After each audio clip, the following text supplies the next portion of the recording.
进来的同学检查一下换任何声音哦。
色彩的底部像不像？这个像不像苦茶子？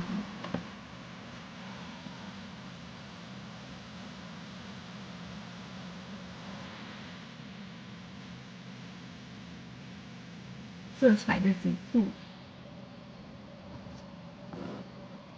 还有1分钟。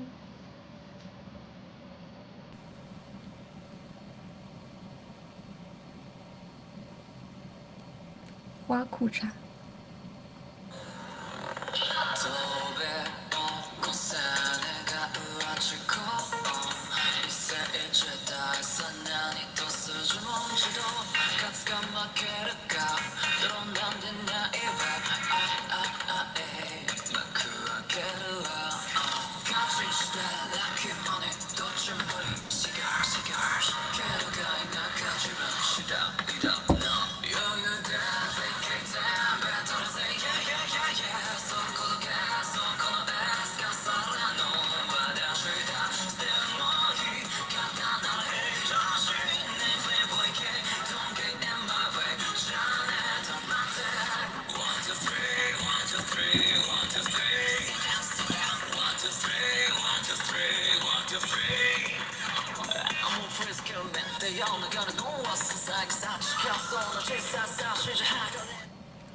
好，到时间了，那么我们就先开始喽。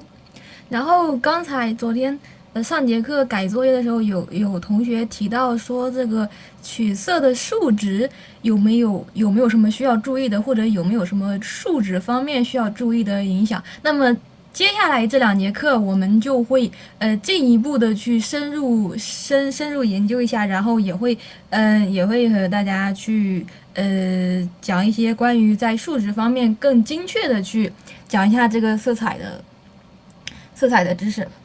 好，然后首先还是一些需要基本上给大家扫个盲，主要首先还是一些基本的内容，就是一些色彩关系之类的，然后固有色，对吧？固有色也是耳熟能详的一个词了。那么就是其实它就是物体的本来的颜色，但是实际上你说这个颜色是红色，这个颜色是蓝色或者是绿色，但是它其实都是我们眼睛接收到的颜色。那么其实我们看到的物体会受到很多光线或者是周围环境的影响，我们平时的生活中基本上很难就是真正的去看到这个颜色的固有色，所以固有色它其实只是一个概念，所以我们把它归纳一下。为什么是色彩的底库呢？因为你在画一幅画的时候，你一开始的这个固有色填的固有色搭配的就很好的话，那么你的从底库开始就穿的很好，后面你去穿更多的花上衣都不会出现很大的错误。好吧，然后稍微强调稍微这个了解一下。首先这个互补色就是互补色就是180度对立的两个颜色，红色或者是红色和青色，黄色蓝色或者是什么一条直线，就是互补色。比如说这个橙色的互补色，那么垂直下来就是这个大概是这个蓝色，对吧？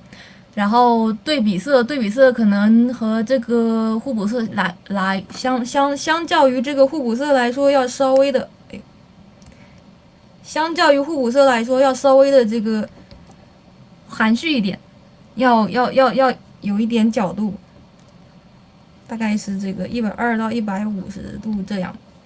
稍微有一点偏，但是它们在色环里面的距离还是比较大。比如说像这个橙色和这个蓝色，这个橙色和这个蓝色，紫色，还有这个橙色和另一边的这个我们的互补色，它只有一对，它是很专一的。但是其他颜色呢，它有两个方向，对不对？有正角负角，所以我们的互补色也会有左右两组也会有两个方向的互补色。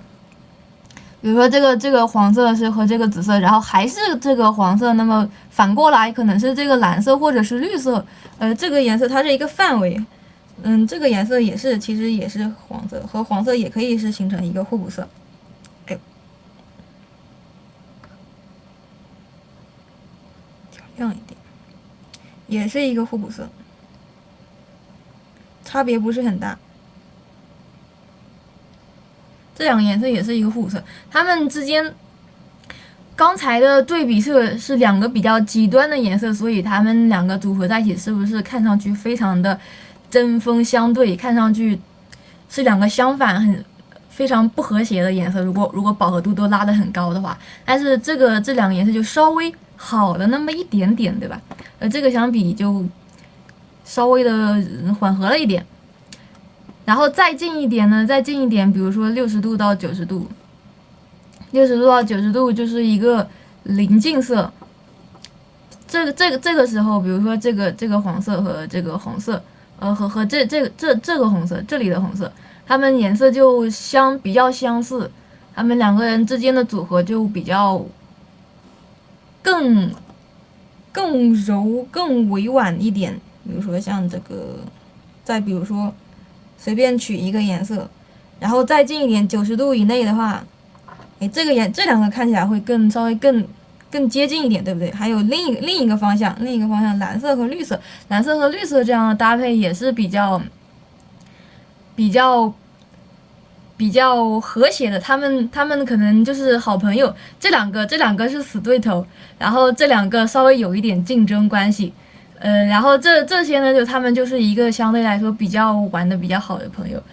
最后是再近一点同类色，那么他们在色环里面的这个距离就基本上没有什么太大的这个色相变化，就是可以归纳成同一个类型的这个颜色，比如说这个黄色、橙色，或者是偏绿一点的这个黄色。对吧？那么为什么可能我们有同学会说为什么这个其实感觉还是有一点冲突呢？因为他们这里这个取色它只是一个粗略的色相取色，对不对？它们的这个纯度和明度之间没有过多的调整。那么我们这个时候可以看一下这个右边这里，我们可以看到这里有一个这个像裤衩条纹内裤一样的这个球，对吧？这个右边这个颜色是不是就会稍微的和谐一点？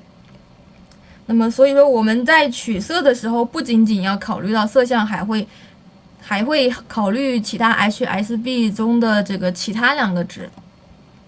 比如说我们取一个这个我们取这两个颜色吧，这两个颜色。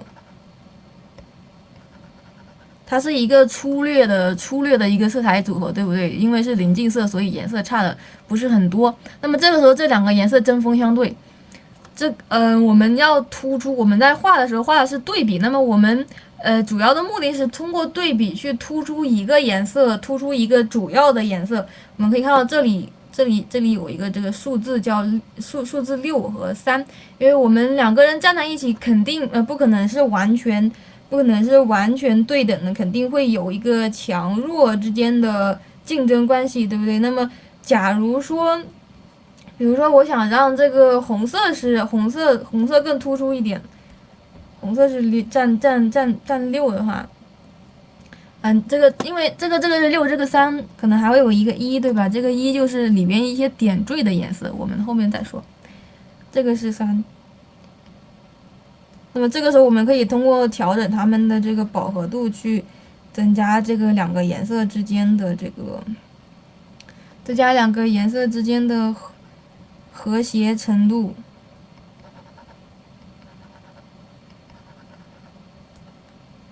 稍微调整一下它们的色相，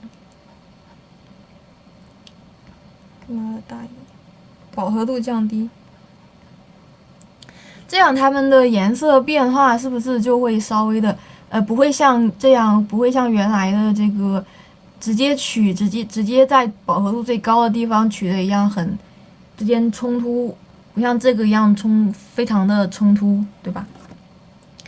这个是通过控制还是 HSB， 我们后面还是在研究 HSB， 但是但是再往后我们的这个研究的这个就会更精确一点。好，然后再示范一个，比如说红色和蓝色，我们取一个这个互补色吧，两个对立的颜色。红色，这个是红色，那么它对面的这个颜色是青色。我的红色呢？好，青色。那么这两个颜色，这个时候它们两个颜色对撞，是不是谁也不让谁，针锋相对？两个人都谁也不服谁。那么这个时候我们就让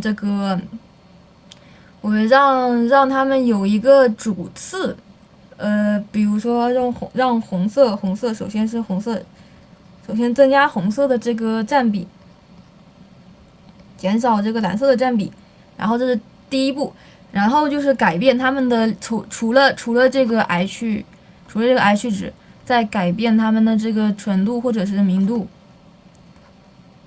然后再稍微调整一下色相，让它们互相之间有一个这个变化，这个有点太亮，饱和度降低。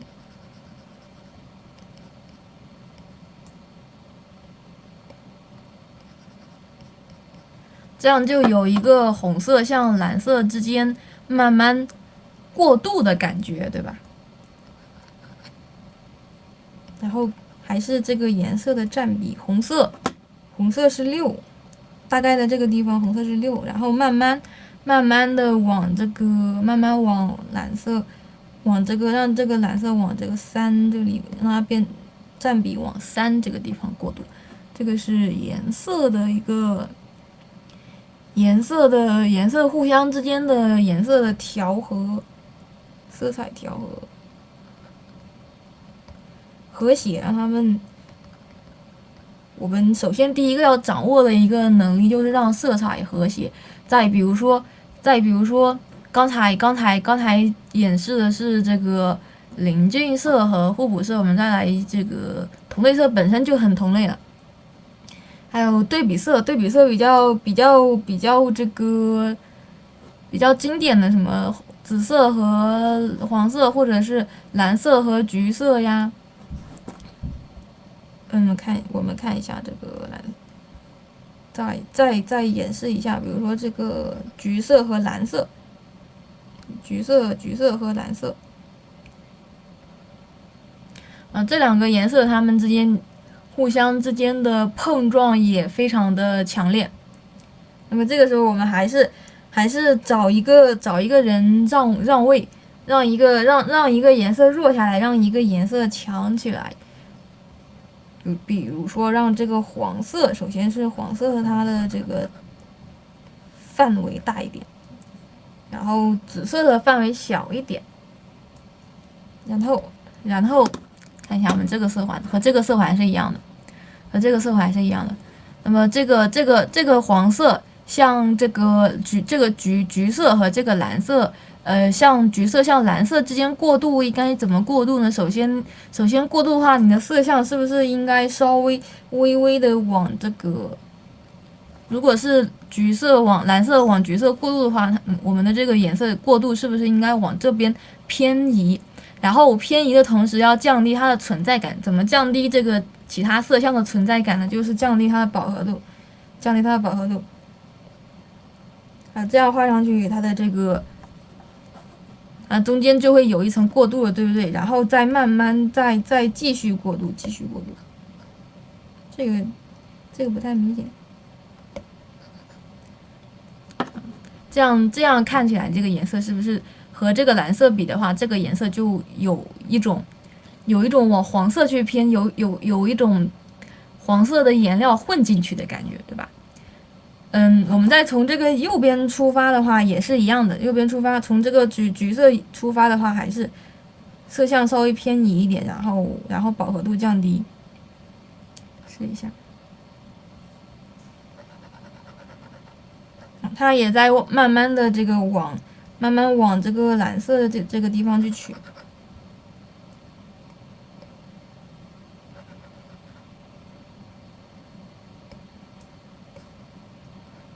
饱和度降低，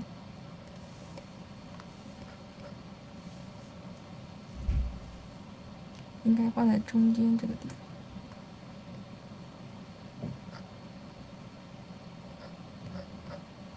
中间的变化是非常层次越多，你的这个变化就变化越和谐，越委婉。这里可以再加一层，这个颜色有点高了。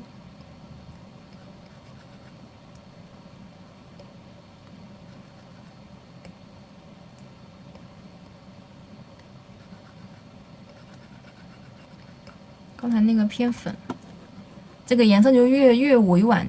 如果缩小了看，它是看上去就是一个从黄色到蓝色的这个颜色过渡，对不对？然后刚才定的这个颜色大概是黄色是占比是6，蓝色占比是3，大概是这样一个颜色的比例。好，然后这样看的话，它的这个主要的主色是不是就是这个黄色？然后这个主要的颜色是这个是红色，这个还可以再大一点。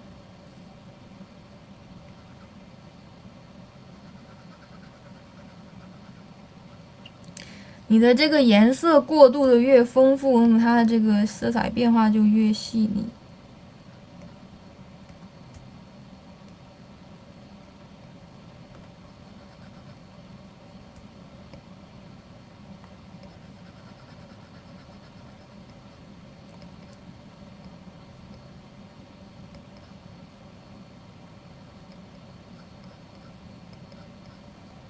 色彩控制这个色彩的比例，这个是在这个色彩关系固有色关系的基础上进行一个颜色的这个调节。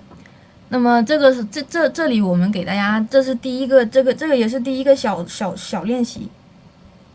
这个其实随手就可以画。它是这个是我们的第一题的小练习。那么我们要做什么呢？我们在这个作业里面给大家2个这个球，其实你自己随便拉一个球也可以。为了让大家更方便一点，所以我直接把球也传上去了。我们直接下载 PNG 格式就行了，记得一定要下原图，不是原图的话它就不是透明底，不是透明底的话就不太方便。好吧，首先这个图层，这个圆形的这个图层，然后在上面新建一个这个剪贴蒙版，上面有这个小箭头，就是剪贴蒙版。之前也讲过剪贴蒙版的作用，就是让你不画在这个范围内，不会画出去。好，然后这里我们给了大家一个互补色，就是一个对比色，就是蓝色和黄色和紫色，对吧？然后我们的作业里面给了2个球，那么2个球的区别很明显，一个是黄色占比是6，紫色占比是3。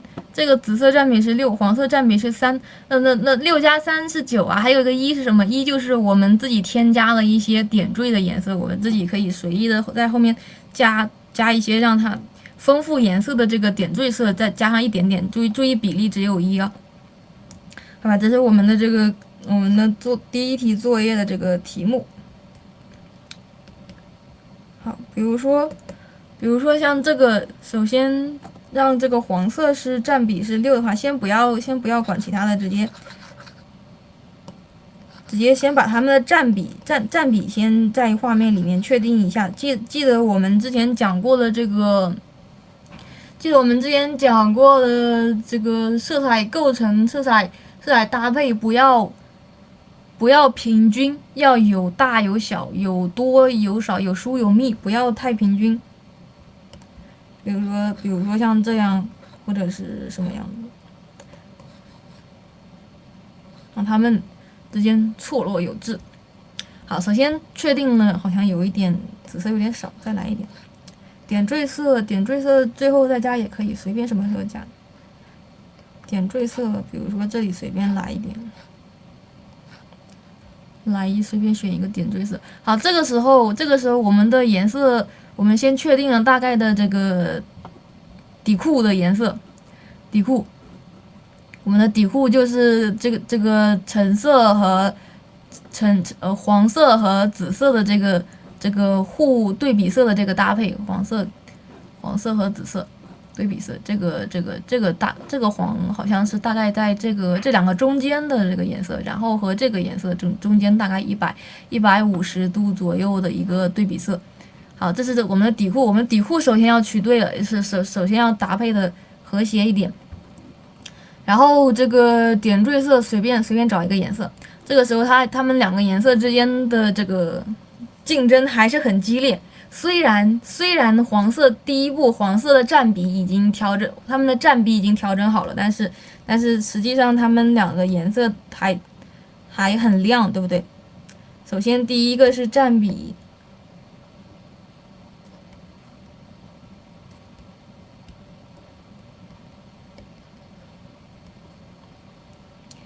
首先占比确定这个占比是按照要求的这个6比3，然后是改变它们的这个其他2个纯度，或者是改变它们的这个 HSB 值，让它们颜色之间看上去互相协调，根据你的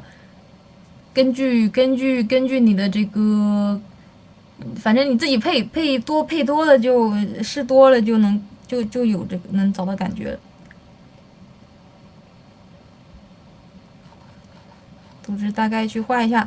那么首先紫色很亮的话，我们就弱化一下紫色。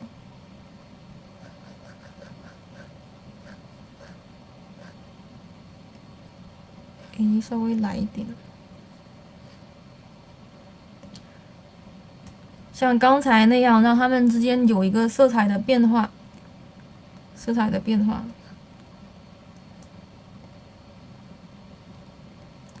稍微亮一点。好，黄色自己也可以稍微变一下。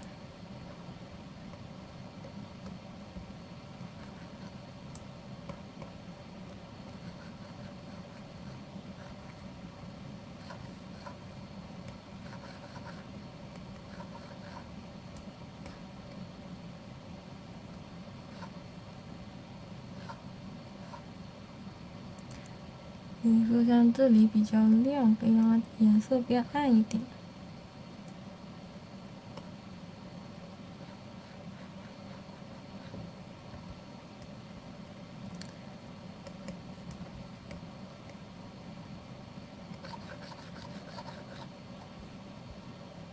大概这样，让它们颜色之间有这个深浅啊，或者是色相之间的变化，最终目的都是让后面的颜色看上去和谐，看上去有这个主次变化有层次。好，第二个是调整。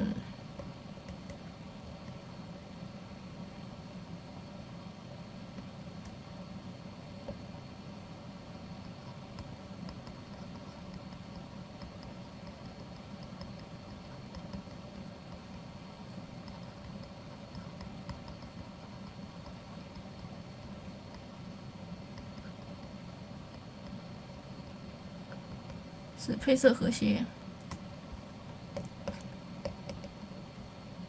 你可以继续调。总之画到什么程度都随便你，你觉得怎么样好看就什么样子，最终目的反正都是最主要的还是好看。有一个技巧就是让它的这个颜色变化。有一个让颜色变化好看的技巧，就是可以稍微遵循一下这里的这个色彩变化规律。感觉这里的紫色有点突兀，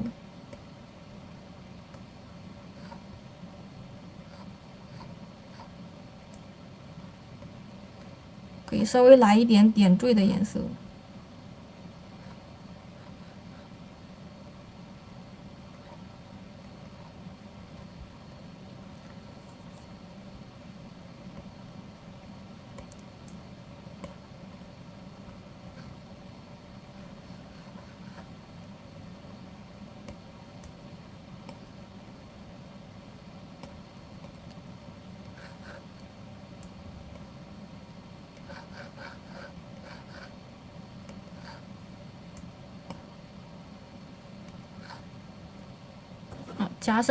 加上一层的话，我们的颜色层次越丰富，它们后面得到的这个效果就更明显。这里的红色好像有一点多了，我们再稍微改一下它们的占比，怎么样去调整？就是调整它们的比例，让这个橙色，如果你感觉这个橙色好像有一点多的话，你可以让它这个橙色的这个颜色更少一点。其实有的时候只要有一点点的话，有一点点这个边际的效果就会增加我们这个色彩的这个效果。好，这里刚才还有这里可以再改一下。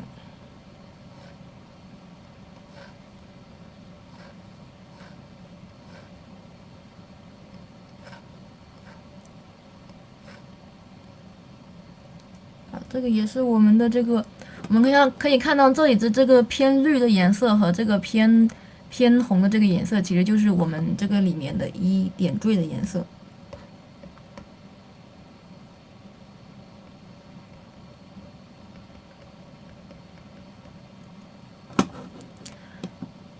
这个是这个小练习，其实这个小练习随手拿一个球就可以做了。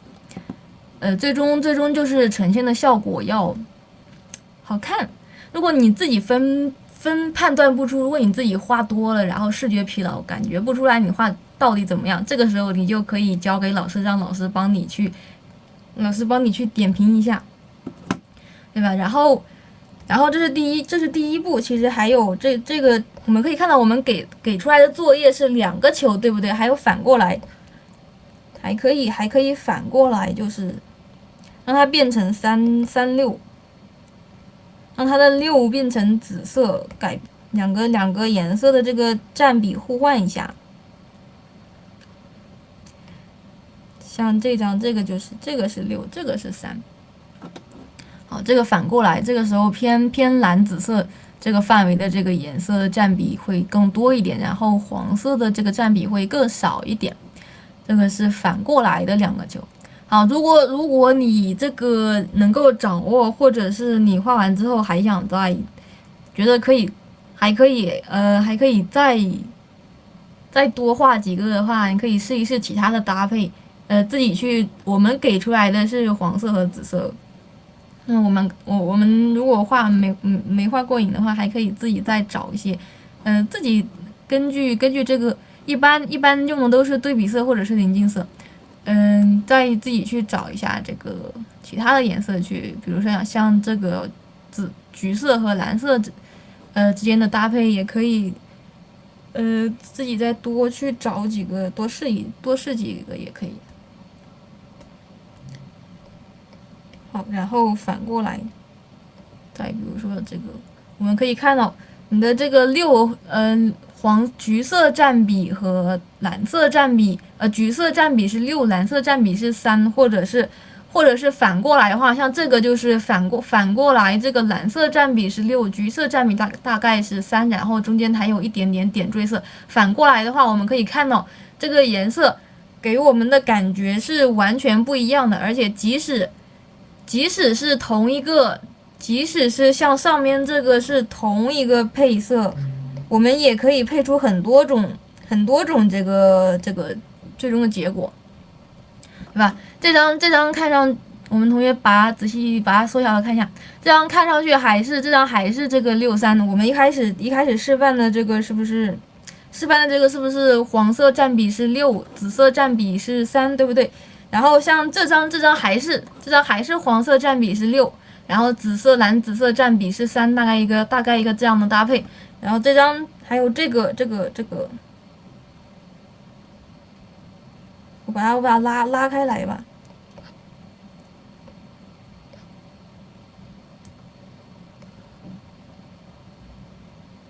把它们拉到一起去。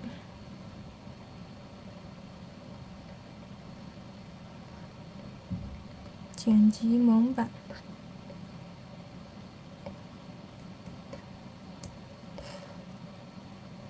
这3个，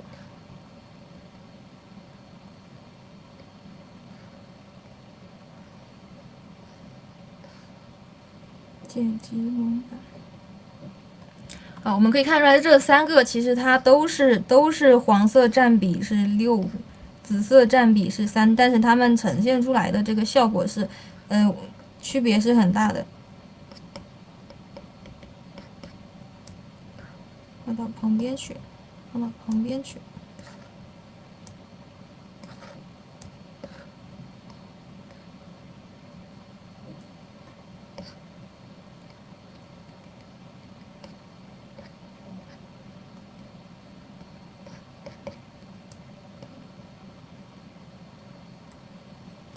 好，即使是同一个这个色彩的这个色搭配，我们也可以画出很多种不一样的配色。然后下面这个是其他的另外一个例子，这几个都是63，都是63。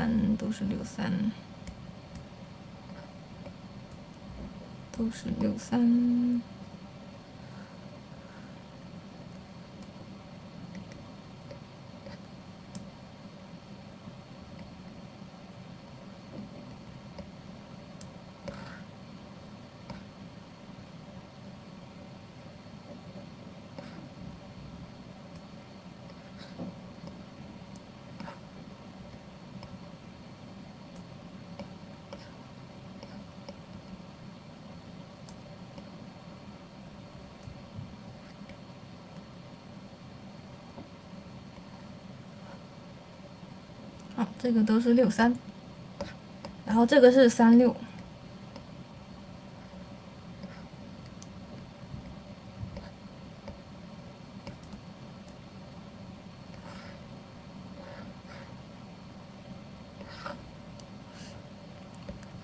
让我稍微调整一下位置，放到旁边去。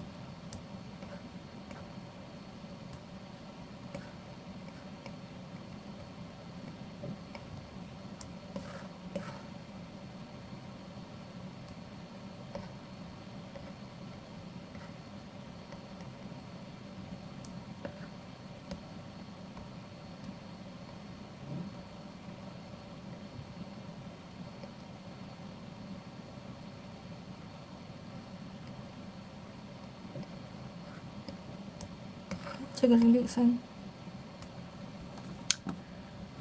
好的，这样，我们再来看一下这几个球的感觉是不是两排，它们的这个上面这3个的相似之处是它们的黄色占比是6，紫色占比是3。然后下面这个的话，它仍然是一个黄紫的配色，但是它是紫色占比大概是6，黄色占比大概是3。然后这个是完全不一样的这个另一个色彩搭配。好，我们最终的目的都是让它的颜色和谐，颜色好看。这个是我们第一个小练习。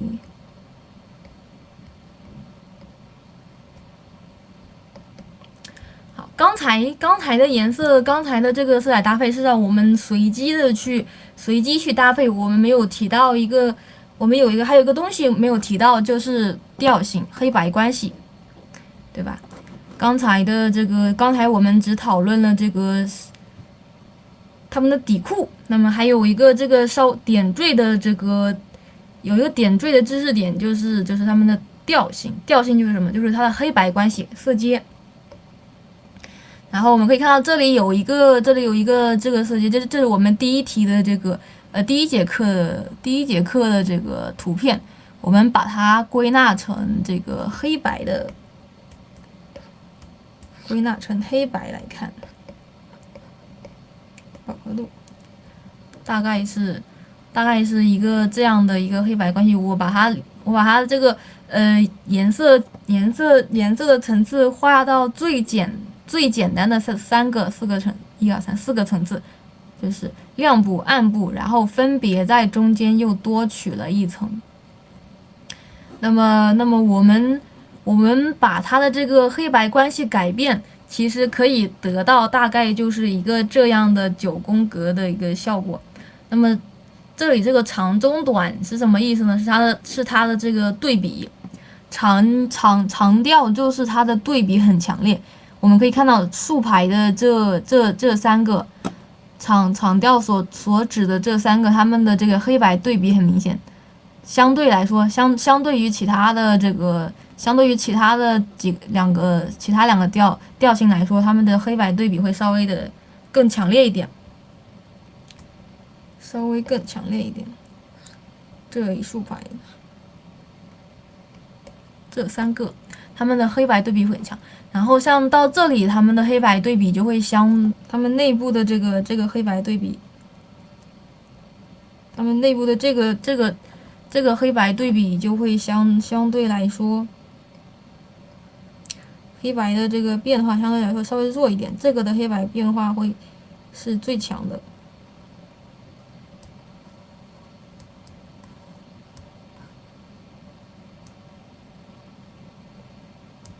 看不清，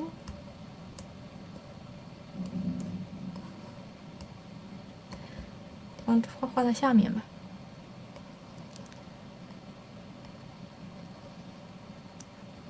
好，这里的这个黑白对比会稍微强一点，然后中调的话，它们的黑白对比最亮的和最暗的这个黑白对比会稍微的更柔和一点。啊，然后短调的话，它们的对比就是最像消失了一样，它们之间的黑白对比度就会更加的舒缓，非常的柔和，非常的稳定。那么高中低呢？这样看就很明显，高就是它的整体的这个环境的颜色都很亮。中的话就是稍微再暗一点，低就是它的环境是最暗，对不对？所以像这张，比如说像这张的话，它的环境色是最低的，但是它黑白对比也比较强烈，那么这张它就是一个低长调，这是它们的调性。比如说像这张也很明显，它的这个环境色整体的这个环境色和下面比这张的这个环境色整体都很亮，像蒙了一层纱一样。然后它们的对比也非常的弱，这个就是首先第一个环境色是很亮的，所以它是高调。然后它这个内部的这个黑白对比也很弱，所以它是短调。所以这张图它其实是一个高短调，对不对？看一下。这张图是一个高短调，我们要学会自己去，我们在分析这个色调的画面色调的时候，要学会自己去判断。再比如说这张中调就会相对来说比较中庸一点，它就是比较灰。我们可以看到这张越往右下角，越往右边这个颜色，我们的这个整体的这个黑白关系感觉就会越灰，然后越往左边往上面这个颜色，它的这个这个调性更激烈一点，对不对？我们来看一下旁边的这个参考图，我们在这个图包里面也给大家给出来了。比如说像这张大概是什么样子？它的环境色比较亮，应该是大概在这个中高调的这个环境色，对吧？然后它有这个投影，对比度也稍微有一点对比度，不是特别低。这张的话，大概应该在这个范围内，就是高调、中调，或者是高中调，或者是大概是这个范围内，它不是绝对的，这个颜色都是一个范围，它大概是我们这个颜色的这个黑白的亮度，它是一个范围内，所以我们这个大概是在一个什么样的范围？大概第一张图大概应该是在一个这样的范围内吧，大概在这个地方，大概是这个地方。大概在这个地方，好，然后这张很明显，它的对比度非常低，它应该是属于很短的一个调性。那么它这样一眼看就可以看出来，它是在短调这个范围内。那么它的这个明度大概应该是这个中短调这个地方，或者稍微再往低一点，大概这个范围。这张图的话，应该大概是在这个范围，对吧？我们这个坐标是整体的一个三维加上这个是二维坐标，那么加上我们的这个我们色相的话，其实我们的这个色调它是一个三维坐标，对不对？然后这张也很明显，它的这个环境是很明亮的环境，它是在一个横着看的话是一个高调的这个范围，它的对比也不是特别明显，大概在什么地方？大概在这个范围内，对吧？像这张它就是在标一下数字吧。这个1，刚才的1是在什么地方？1大概在这个地方。2大概在这个地方。好，这张刚才大概在这个地方，这是3。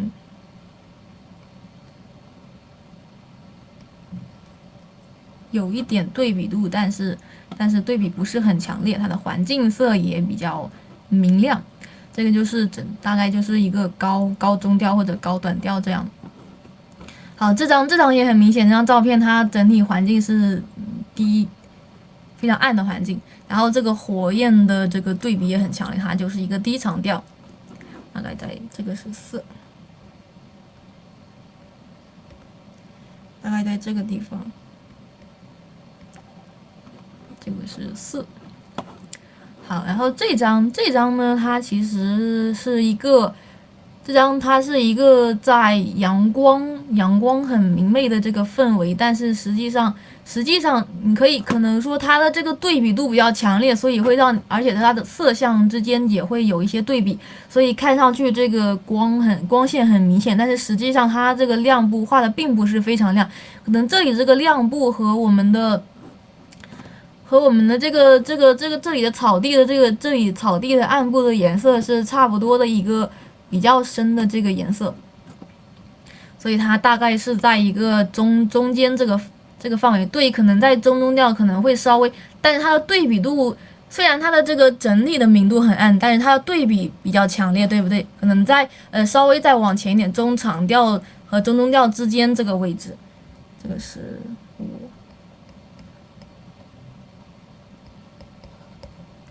大概在这个地方，因为它的自身的这个明暗对比是很强烈的，对不对？它这个影子，这张图给我们这张图展示出来的是一个阳光明媚的午后，然后它的这个光线是很明亮的，只不过它的整体色调是比较暗的，所以大概在这个范围内。然后这张也很明显，它的这张的整体氛围整体色调也非常暗。大概也在这个范围内，然后对比比较弱，应该大概类似在这个范围内。这张是大概在这个范围内，可能会再高一点，它的暗部在这个人的衣服很暗，这个范围内。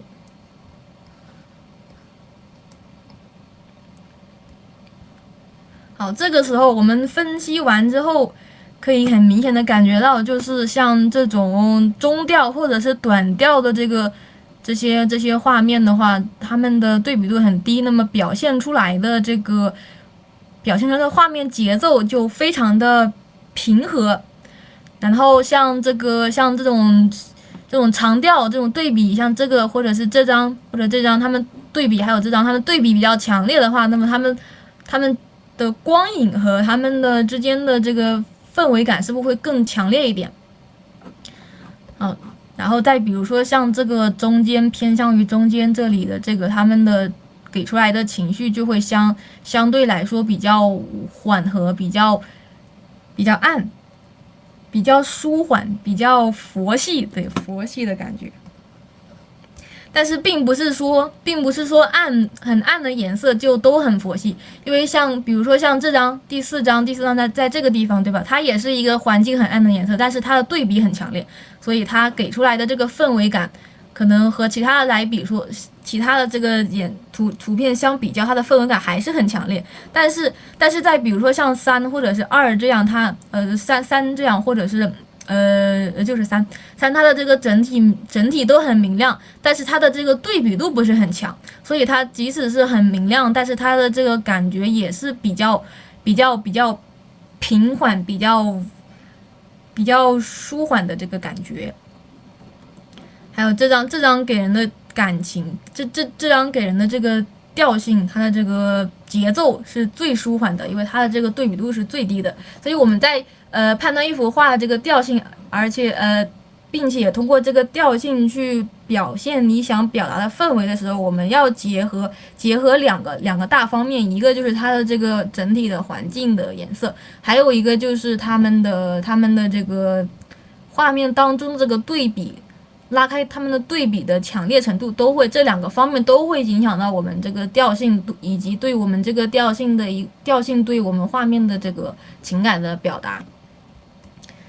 这个就是我们的这个看一下黑白，我们判断不出来的话，可以调成这个黑白去看一下，这样看是不是更明显一点？这张很明显就是大概在这个地方，对吧？然后这张也很明显，它是在一个类似于这个地方。这张就和这张很像，这个开黑白关系的话，一看就能够一眼就可以看出来，这两张很像。然后再比如说这张就会稍微再往上一点，这张也是稍微往上一点，它这个亮部可能不太明显，但它的亮部和暗部的对比是很明显的，大概在这些地方。好，这就是我们第二个作业，就是我们的第二个作业就是黑白关系。第二个小作业，我们第2节课的这个有3个作业，但是我们3个作业都是非常也是几个小练习，对吧？都是非常简单的小练习。然后第2个就是黑白关系的练习。我们给了大家两张图片，然后这2张图片的这个黑白关系和黑白变化还是挺明显的。然后我们根据自己的判断去把它们的黑白关系归纳一下，然后前面黑白构成的话，也稍微要用到一些前面黑白构成的这个知识，就比如说这个3轮的起伏，这个上上下下这个起伏也要稍微画的像一点，不要偏的太大，它至少有特征的一些，比如说像这里突出的山峰，然后这里也有一个比较稍微突出一点的山峰，这些有特征的这个外形，不用说把它画的一模一样，但是大概的这个形状要把它表示出来，然后重点还是黑白关系，它这里这个最近的这个山的明度要低一点，然后慢慢向天空过渡，这个明度有一个层次的，从近到远有一个层次的变化，然后像地面这里是最暗的，然后地面上这个积水反光，它可能这个积水就会更明显一点。它这张图片的话，它应该就是一个高场调。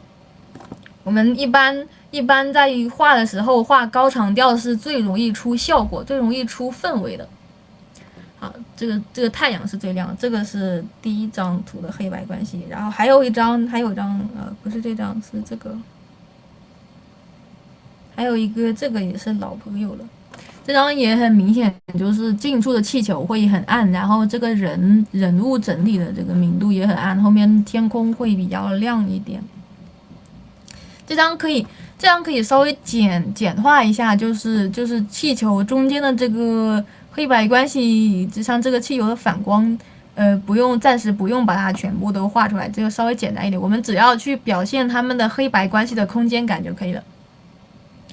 这张也很明显，就是按近处的气球近处的这个球的这个明度会稍微暗一点，然后慢慢往远处的话，它的这个明度会渐渐的去变亮，然后这个人物大概是这个画面里面最深的这个颜色。这张因为受到这个气球反光或者是气球透光的影响，这张会比较难判断，比和前面那张相比的话，这张会更困难一点。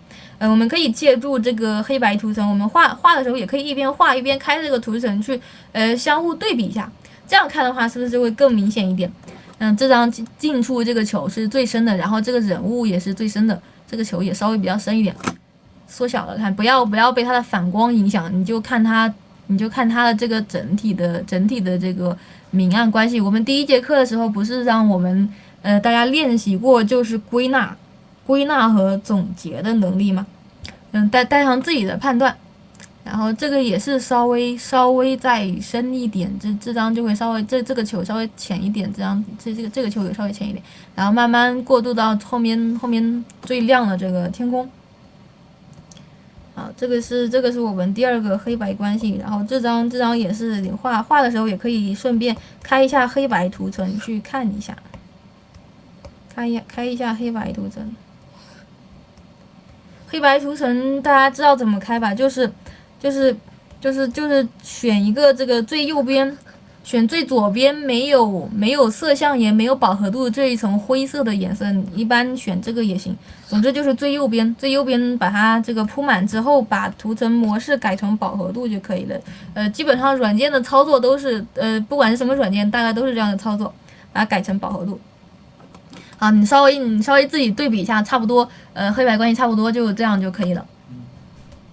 好，但是我们最终的训练目的是，你可以尽量少开黑白关系去对比，你可以最后画完之后再去对比，完整的把它画完之后再去这个进行对比。我们最终的这个训练目的就是能够较为准确的去判断出来这张图的这个物理明度。物理明度就是稍微透一下下一节课讲的内容，就是物理明度。物理明度就是它的币值。我们看到这个画面的明度还会受到，其实它不仅仅是受到这个明度的影响，它有两个方面的影响，一个是物理明度，一个是生理明度。物理明度的话，就是你在画的时候，这个显示器显示出来的、计算出来的颜色。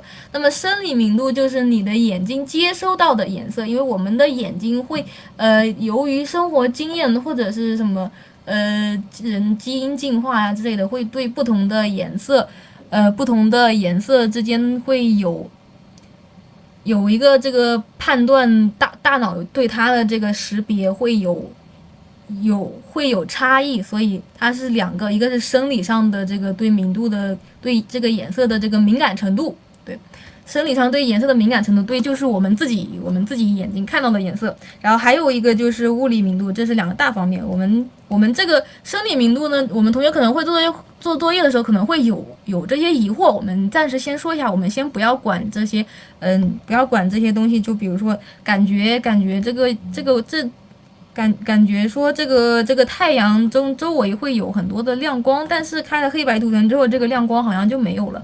这个是我们下节课讨论的内容，我们暂时只是去讨论它的这个物理明度，只要你开黑白图层之后，它的这个黑白关系对了就可以了。这是暂时我们要这节课这个作业要考虑的东西。好，我们回到这个 PPT。这个就是调性，明度9调。然后这张的话，我们在这个分享的图包里面也给大家，也给了大家，就是9个明度的9调，九个调性，9宫格。好，这是第二个内容。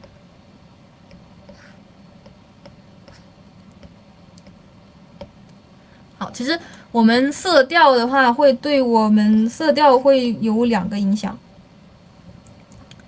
我们的色调，关掉，都关掉。色彩倾向。好，我们的这个色调，我们这节课的题目是什么？色调基础，对不对？色调它其实是受2个大方面影响。我们刚才说的就是黑白关系，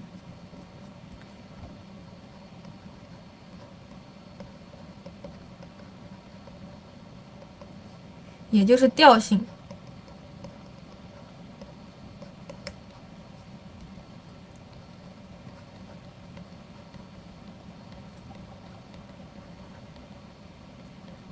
不同的这个明度9调，不同的这个调性，在不同的场景里边的会有不同的这个运用。它，主要是看你想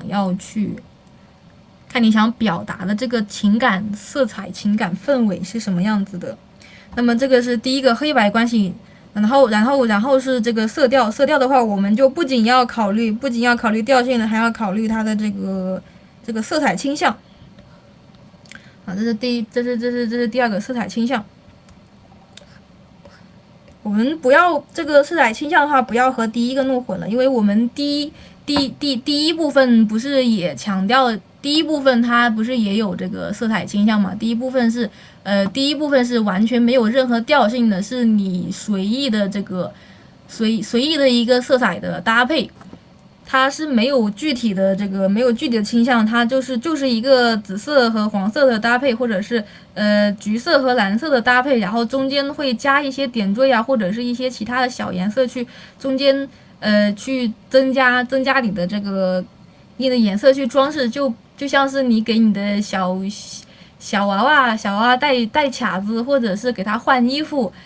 给他这个化妆，给他什么戴小帽子、小卡子这，去点缀，然后增加我们这个色彩的这个，去对比出颜色是对比出来的，你会通过这个色彩比例啊，这个什么6:3或者是点缀去让我们的颜色，让你的小娃娃变好看，它是怎么好看怎么来。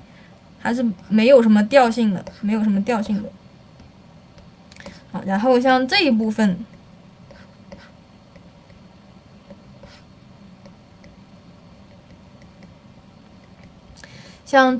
的话，我们就要稍微考虑到一个色彩倾向，比如说你这个颜色整体都偏冷，或者是偏暖，或者是中性色调。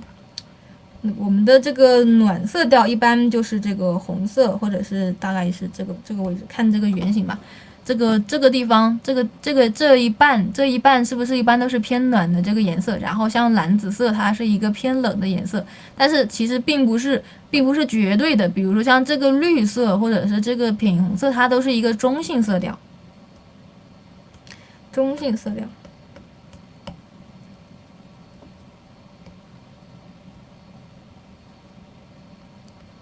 好细。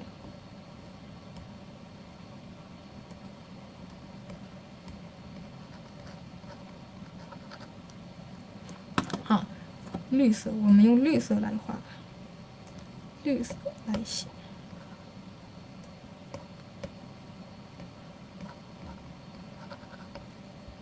啊，比如说像一些在中间的，像中间这些地方，它并看它不是不是感觉不是很暖，也不是很冷。为什么会有这样的感觉呢？因为暖色一般我们什么时候能看到这个橙色或者是红色？像这个太阳光线照过来的时候，它是不是刚才那张图片也是，刚才那张图片也是太阳周围都是红色的一个光芒，所以红色让我们生理上的火光也是红色的，它们让我们生理上的感觉它就是红色，所以它会让我们觉得这是一个暖色调。这个蓝色或者是紫色，它就是一个比较冷静的这个颜色。像英文里面也英文里面也有什么 blue，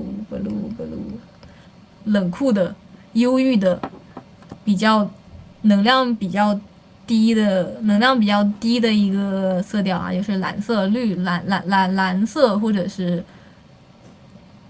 还蓝色，它们中间也有不一样，它不是这个蓝，而是这个蓝。因为这个蓝的话，可能像这个蓝，它可能其实还是会有一点明快的感觉，有一种青春靓丽的感觉。但是像这个蓝，它就很低，它就是非常 blue 的一个颜色，非常这两个蓝，两个蓝，我们蓝色冷色自己之间，它也是稍微有一点变化的话，它给人的感觉也是不一样的。像这个蓝色可能就会更加活泼一点，对吧？不仅仅是这个色相的这个轻微的对比，你即使是在这个蓝色里面你取一个比较亮的这个蓝色和一个比较暗的这个颜色，它们给人的感觉也是完全不一样的。这个颜色就会稍微的更加的这个冷静一点。理智一点，然后这个蓝色会也是更活泼、更跳脱一点。所以我们的这个色彩的这个倾向和色彩给人的这个感觉调性的色调、色彩倾向给人的感觉，它受到很多因素影响，不是很多，也就是 HSB 还有它们之间的互相对比。它受到两个大因素的影响，一个就是 HSB 值，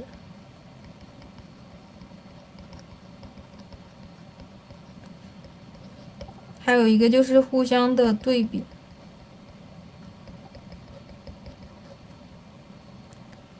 两个方面都会影响我们的这个颜色的色彩倾向，给我们给出来的这个感觉，也就是给出来的这个色调的感觉。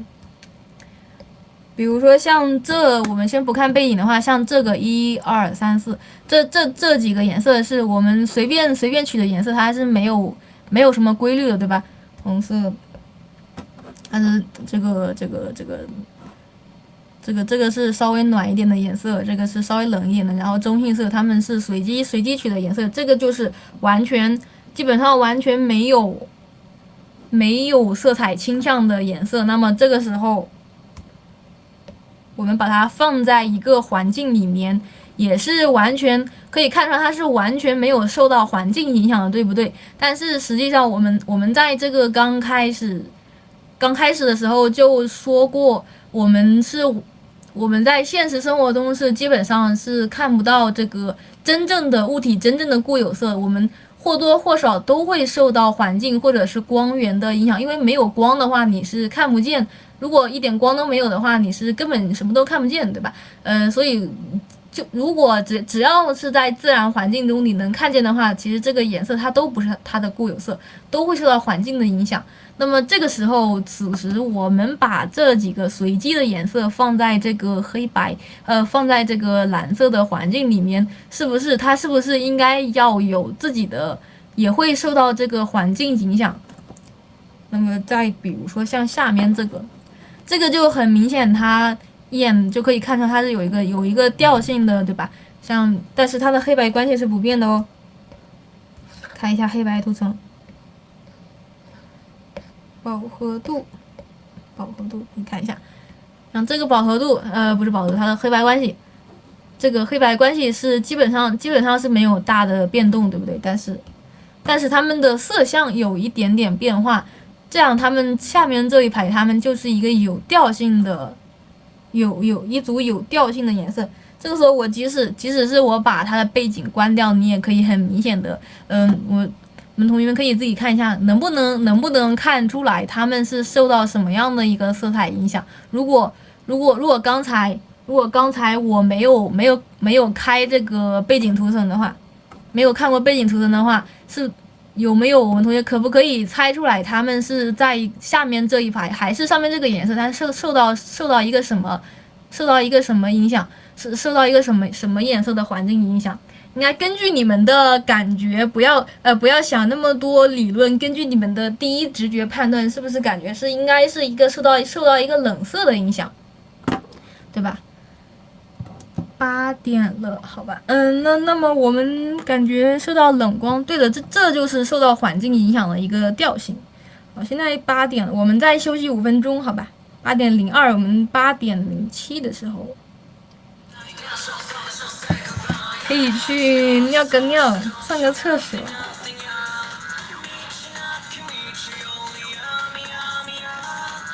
受到一个冷光，其实这个感觉就像是上面这个是蓝色的这个液体，然后像是上面这个是在水的外面，然后下面这个是泡在水里的感觉，有没有像不像你们玩的那个小时候玩的水宝宝？水宝宝放在有色的水里面，它就会是一个这样的变化。那么为什么是这样变的呢？是的，我很喜欢这首歌，非常的 happy。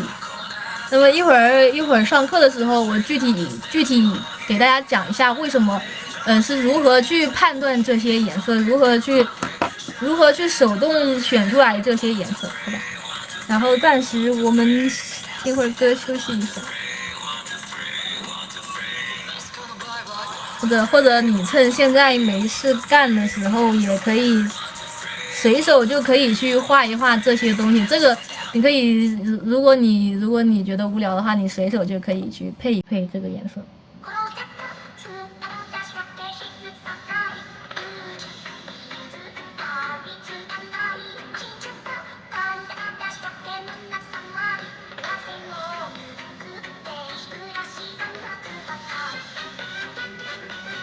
好乱，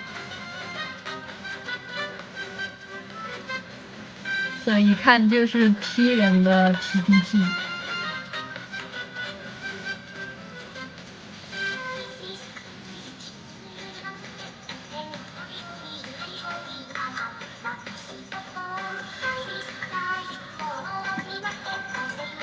是往前的人，这是尼克打一个的什么？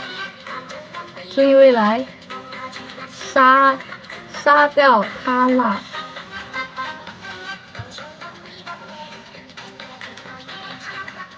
尼克打一个。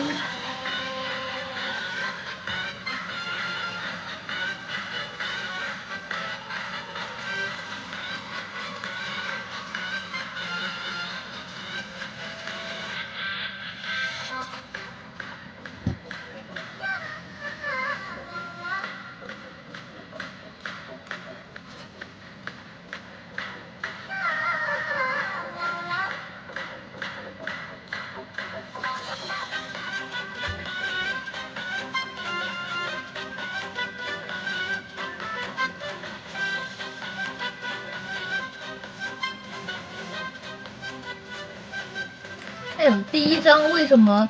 我看一下第一部分为什么这些颜色它都是蓝，都是这个黄紫的这个配色，它还是差别那么大呢？因为它的这个细微的色相变化和细微的这个明暗之间的变化，我们都没做限制，所以它可以配出很多很多种，可以配出自己搭配出很多很多种这个像万花筒一样。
好，我们继续来看黄子。如果你黄紫色画腻了，你可以自己找一组对比色或者是临近色去试一下。好，我们回到刚才说的，这个太丑了，让我故意画整齐一点。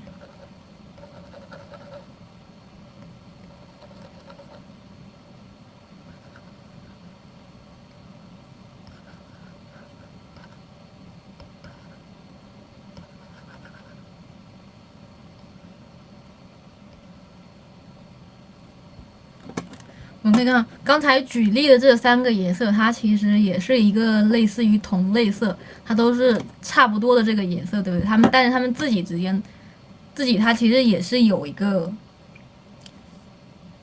不同，给人的感觉其实是不同的。但是因为正是这些很多的不同之间互相结合起来，互相影响，它就会像是写字一样，就会写出很多不同的这个表达出不同的意思。好，那么我们来看一下这个是怎么找的呢？首先它的这个背景色是蓝色，对不对？是一个暖色，大概是看一下，它背景色是这个颜色。那么前面两个颜色，我们看一下这些颜色有什么共同点。找一下规律。前面两个颜色很明显，它们这两个同类色，它们是暖色，这两个都是暖色，对不对？和我们的这个背景蓝色相比，它是一个对比色。它们和色环之间，它们在色环里面的距离是100多度之间，距离很远，它们是两个比较相反的颜色。所以相反的颜色怎么去取啊？大概在这个地方，那么不同的冷暖，它们怎么去取呢？红色，如果让红色这个玫红色、品红色和红色之间这个颜色，如果是往这个地方，往这个大于90度，往这个地方去偏的话，那首先它们的饱和度要降低。然后色相可以稍微变化一点。当然，这个变化也不是绝对的，就是让他们的这个感觉，让他们的感觉去往这个地方去变。好，稍微往试一下，啊，有点亮了，明度降低。记得我们在调的同时，这个明度也要保证一下。看一下，再暗一点，差不多就是让它的这个颜色，这样就会让我们的颜色看起来是这个也不是一定就是这个颜色，就是让它们颜色在这个颜色基础上去偏向于这个环境色。好，这个背景的开一下黑白图层，它的黑白要保证它们的这个黑白关系是正确的，因为我们上一部分不是让大家去练习了这个控制黑白关系的这个能力，对吧？所以这个时候我们就还要用到一个知识点，还要用到一个能力，就是能够相对准确的去控制你的这个颜色的黑白关系。好，这个颜色，然后这个橙色，吸一下这个橙色，呢它也是一个暖色，在前面两个都是一个相对于暖色在冷色环境里面的色彩变化，对不对？然后这个颜色，这个橘色，它也是一个比较偏暖，冷暖没有绝对，对吧？所以我们说的是偏暖的颜色。但它这个应该是非常暖的，其实，暖色，然后还是在这个处于这个蓝色背景里面，刚才吸的这个背景，它是不是大概在这个地方？它还是一个对比比较明显的两个颜色。那么和这个一样，和前面的这个红色一样，首先降低饱和度，然后明度也降低，色环稍微变化一点，好像这个很明显，一眼看过去好像有点深了，可以控制一下，看一下黑白关系，差不多还是有一点深，这有点暗了。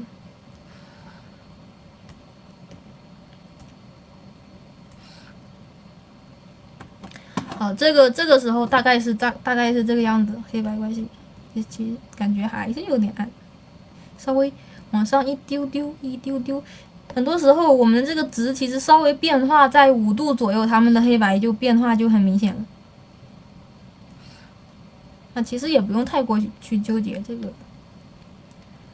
好，还是这个和这个一样，也是他们在处于对比色或者是互补色的时候，他们的这个色环都是色环往这个地方去稍微偏移，然后纯度稍微降低，黑白关系保持一致啊、因为我们这个练习的是增加这个去改变这个颜色的调性。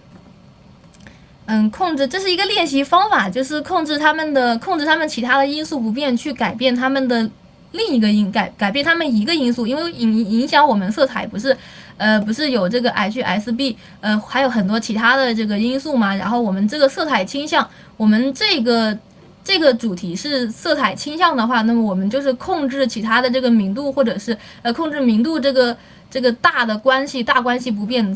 我们的这个上一部分讲的就是黑白关系，对吧？我们在上一步基础上去控制他们的这个大的黑白关系不变，然后去改变他们的色彩倾向，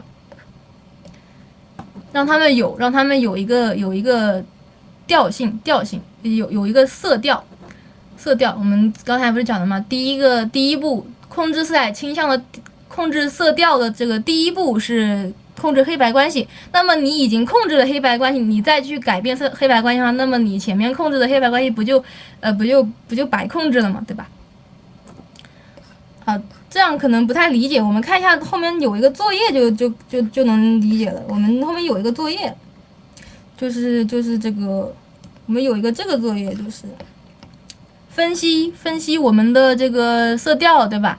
我们这个最后一个作业就是色调分析。那么我们分析的时候是从2个方面去分析，一个是调性，就是它的黑白关系，然后一个就是色调的这个分析。那么我们在分析色调的这个分析色调的时候，是在这个调性和这个调性的黑白关系，在这个基础上看一下黑白关系，在一个这个。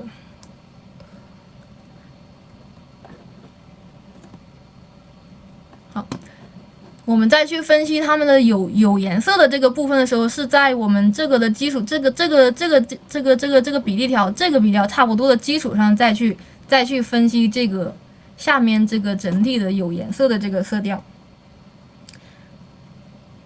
好的，这个是我们继续。好，然后是刚才说到这个。前面2个都是暖色的话，还两个要素还记得吗？就是饱和度降低，然后色相往它想要变的这个环境色去偏。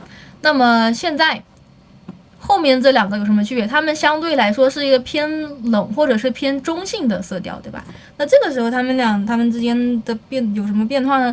这个仍然可以看出来，单独放大看的话，还是可以看出来它是一个这个绿色，然后它受到周围蓝色的影响，它好像这个也看上去更蓝了，但是这个蓝是什么？饱和度升高，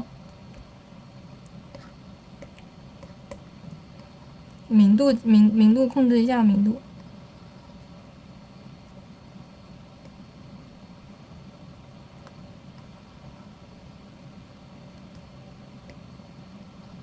好黑呀！在这个原来的颜色基础上，往蓝色去偏，然后明度控制一下，差不多。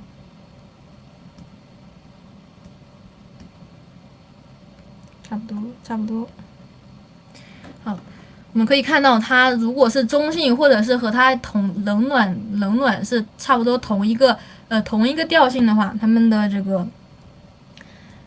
这个颜色就是没有那么灰，而是饱和度会稍微高那么一点点。然后它们的色相仍然是往这个颜色去往它的环境色去偏。这个紫色也是。这个紫色也是色相往这边稍微偏一点点，然后饱和度不用变得太多，因为它们是中性色调，不是对比色。不是对比色，可以偏的再高一点。明度，注意明度。好，这也差不多。好，现在我们刚才大概给大家示范了一下，那么很明显可以看出来的是，两个点，首先是对比色或者是互补色，它们的这个饱和度要降低，饱和度要往左降低，这个饱和度要往这个地方偏。然后像这两个是大概是中性色，或者是有一点偏冷，和它的这个颜色和背景的颜色之间的距离是比较近的，那么它的这个饱和度就不会变得太多，主要是这个色相上的这个变化。好，刚才这个是中性色调，那么如果再多举几个例子，再比如说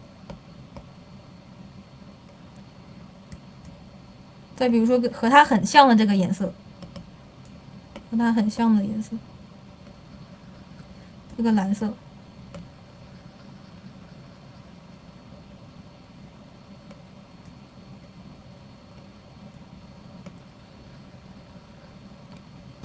这个蓝色在这个里面，它会怎么去改变它的调性？它基本上就不用去改变什么调性的。这个时候，它本来就是同一个色调，对不对？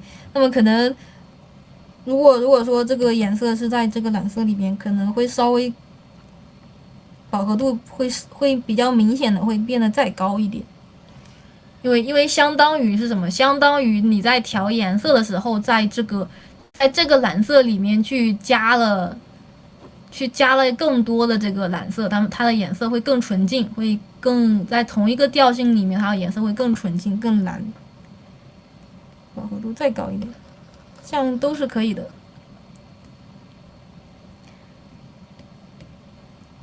画到这上面，小豆麻对。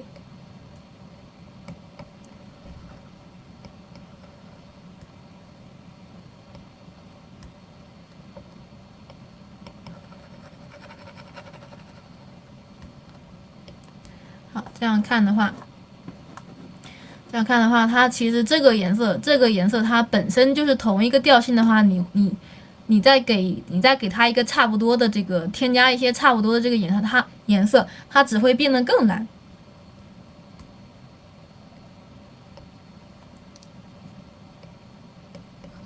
怎么又回来了？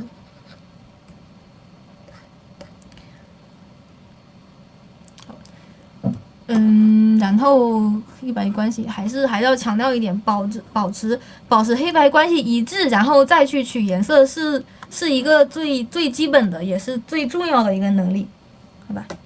我们也是借着这个找颜色去，同时也是锻炼这个能力。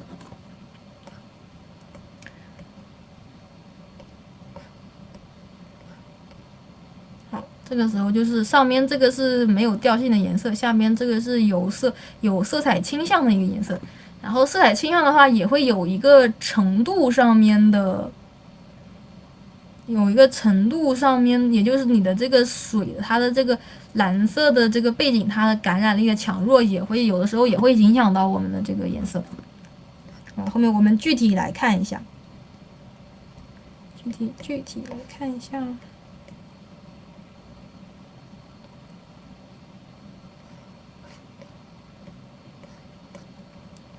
然后我们这里有一些有一些例图。刚才大概给大家讲了一下色彩倾向，然后色彩倾向为什么要去分析这个色彩倾向呢？因为主要是目的是为了让我们去在画面里面体现出这个环境对我们的画面的影响。比如说像上面这一排比较抽象的这个图片的话，是不是就是没有太明显的色彩倾向？这个像这个比较抽象，它红色就是它这个玫红色就是玫红色，橙色就是橙色，可能稍微有一点，但是不是很明显。它的这个色彩倾向是非常抽象的，非常主观的。然后这张这个它也是。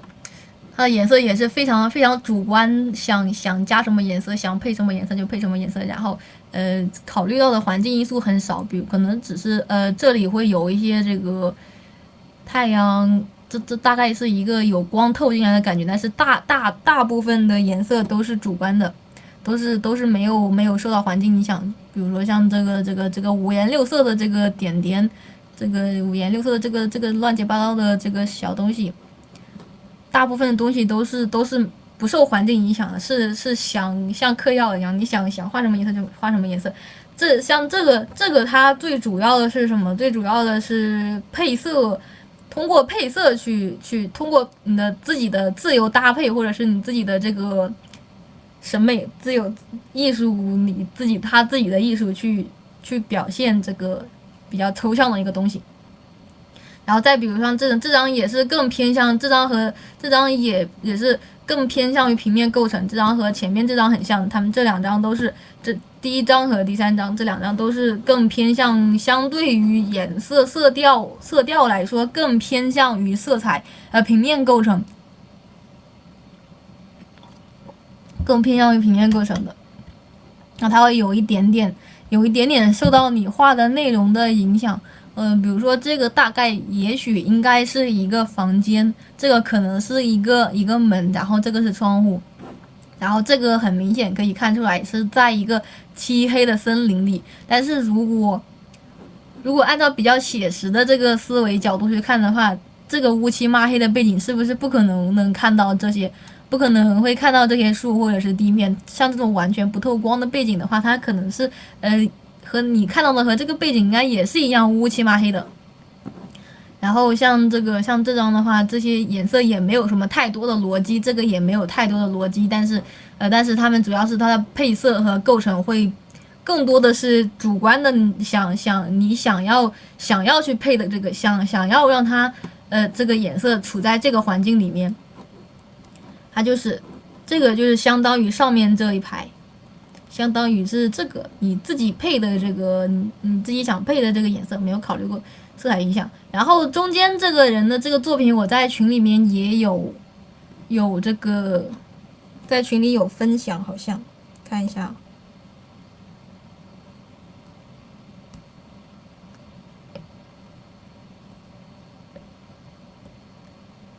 这个人。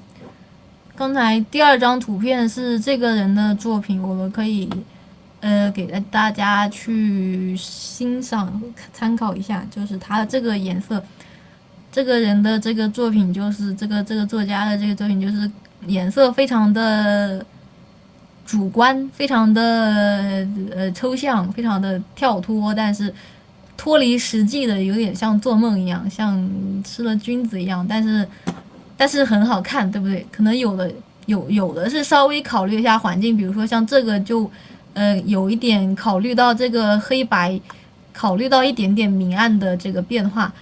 这个然后像有的像这张基本上就完全是像儿童画一样的平面构成，没有什么太多的黑白变化呀。然后这张也比较抽象，这张也没什么黑白变化。这张更是抽象，这也像这个像是什么？像是这个花瓶里的花在融化一样。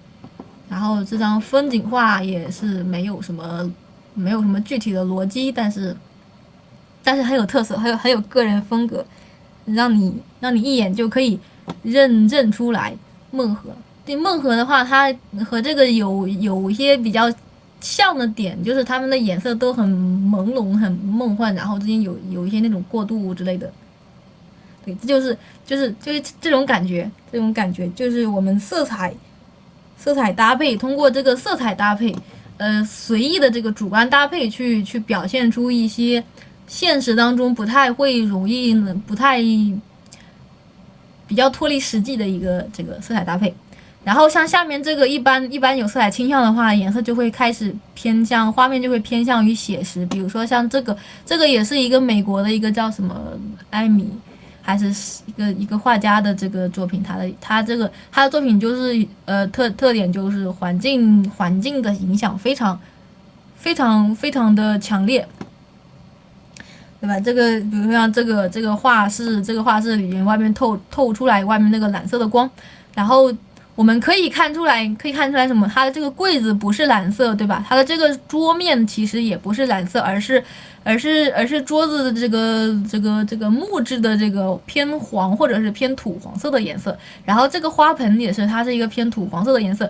然后这个叶子一般正常来说都是绿色的叶子，对不对？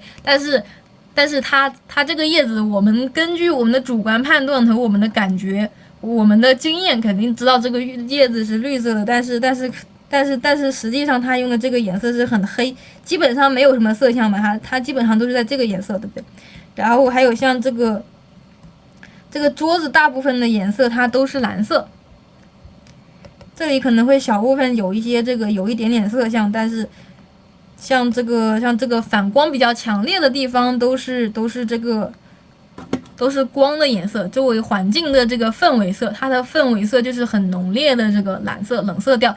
那么，这就想到刚才我们讲的这个，比如说这个桌子是黄色，对不对？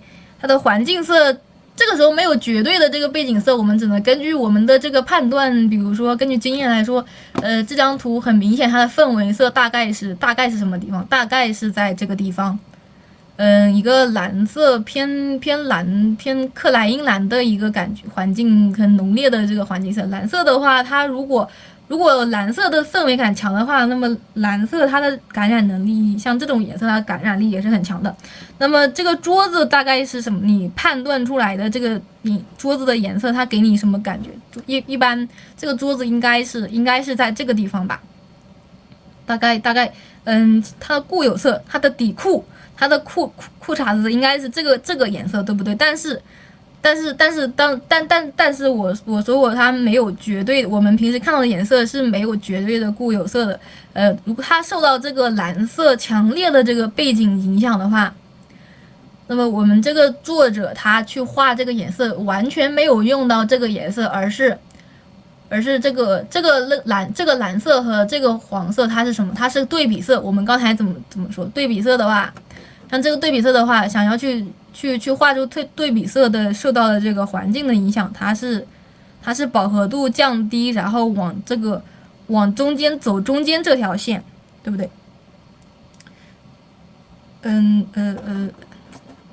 等一下，我给大家示意一下，稍等吧，得截个屏，这样更清楚一点。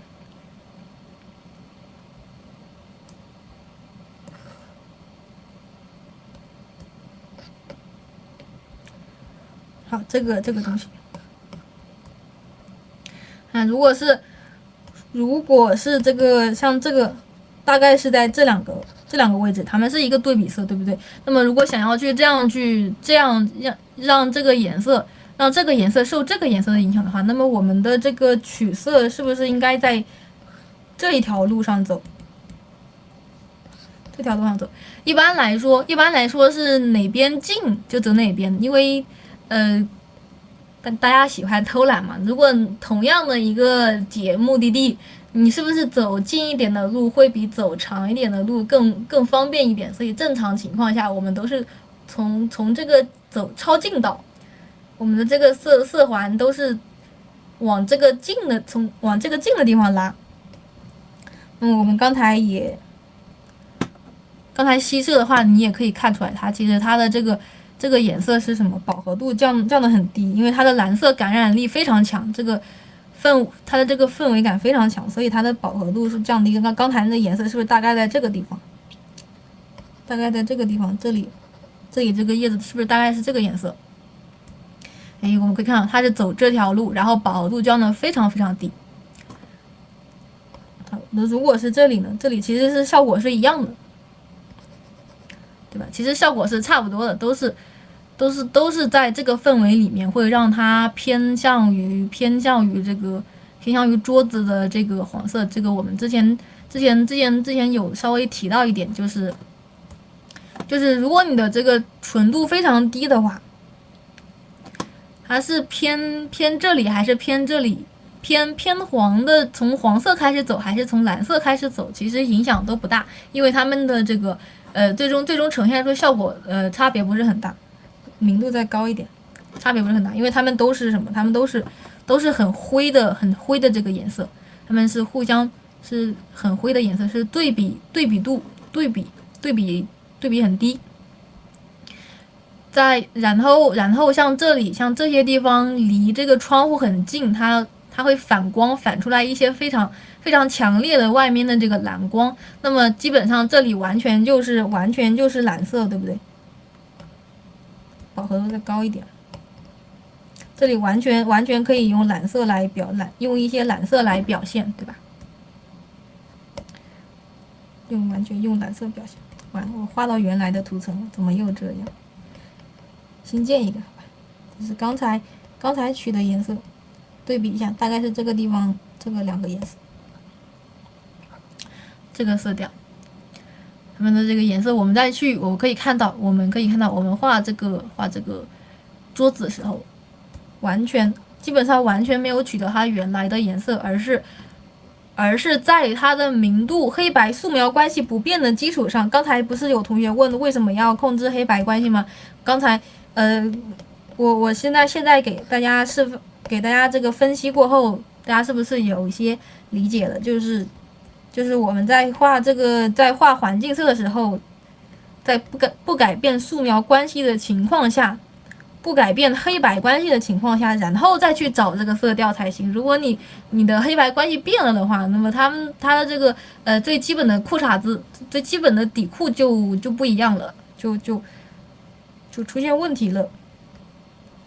好像这张也是，这张还是同一个作者，他的这张仍然是这个很蓝的一个环境色，然后前面这里的话受到一个比较强烈的这个灯光的影响，然后这里的这个地面反光和原来的这个光线相比较会稍微的弱一点，稍微弱化一点，但是它整体的这个色相还是整体的色相还是偏黄，这是因为它整体的色相还是在这个地方，就是因为它这个地方的颜色和我们的这个不一样。这个是什么？这个桌子是黄色受到这个整体很蓝的这个克莱因蓝的一个背景氛围的这个环境的影响。我们这个标题什么环境？这个是整体黄色整体在这个蓝色的环境里面。然后这张的话，相对来说它就是完全的黄色，完全在一个和它一样色相的一个环境里面去变化，所以它怎么变都是大胆一点，怎么变它其实基本上都是在黄色里面。不管是它的这个阴影还是它的阴影也是在黄色里面。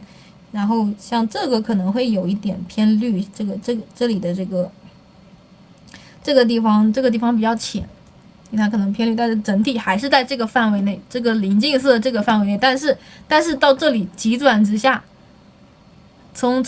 相当于你从这个门进来之后，突然就来到了一个很暗的没开灯的房间，没开灯的环境。那么这个时候，它这个蓝色和黄色也是一个强烈的对比色，对比或者是偏向于一个相反的颜色。那么这个时候同样是木地板，对不对？同样是木地板，它是黄色的木地板。那么这个时候这个黄色是什么？是绿色。看到没有？它这个地方是反光，这个是地面的反光，但是它应该是这个地面应该是一个刷了漆的木质地板。那么木地板根据我们的经验，我们肯定知道这个木地板的颜色一般都是什么？一般都是在这个范围内的颜色，对吧？那么同样的一个材质，但是它像这个地方反光反出来，在暖色范围里，暖色的环境里反出来的光，它也是在暖色里面，因为它的环境和刚才这个一样，是在一个同色调的环境里面。而这里在我们的这个暗部范围内，暗部环境暗蓝色的这个环境里面，它的这个木地板仍然是这个木地板，但是它受到一个对比色或者是和它相反，和它距离比较远的一个颜色的影响，那么它的这个时候我们就会降低饱和度，然后完全可以大胆一点，不用把它的这个用一些比较大胆的颜色，比如说像这个绿色，或者不用完全用它自己的颜色，而是它这个进度条中间的这个颜色去表现它们的这个在这个环境里面的这个颜色。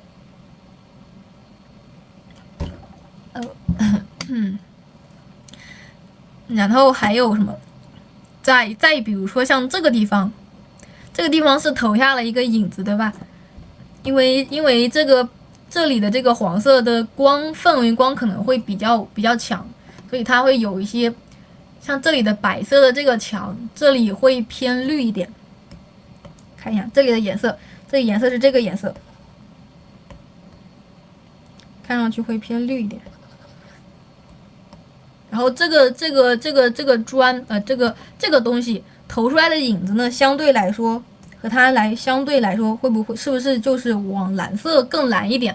他们两个人之间对比的话，是不是这个范围的这个环境会受到这个光晕的这个影响，所以它这个整体的这个色调会稍微还是往这个黄色去偏一点，然后对比起来的话，这个会偏黄，也就是偏绿一点。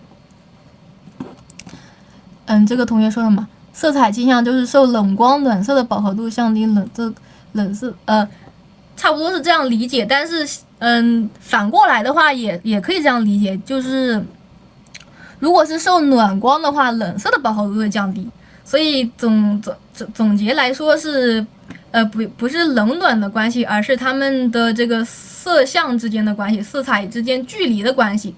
就是如果它们的距离是对比色的距离，就是超过了100，超过90度，或者是形成一个钝角的话，形成一个钝角的话，那么它们就是这样，就是饱和度就要降低。而一般情况下形成钝角的话，它们的冷暖之间的这个对比就会比较大，所以我们这个同学说，受冷光的话，暖色的饱和度会降低，受冷后面什么色阶在对比色之间更近的，对，是这样，是这样理解的，但是更广一点的话，就是不是冷暖色，而是它们之间的这个色彩距离之间，色彩两个颜色之间距离的关系。能理解吗？他们之间距离的关系。如果还有不太清楚的话，可以继续讨论，好吧？可以继续讨论。那么我们几点了？我们一会儿还有最后一个作业。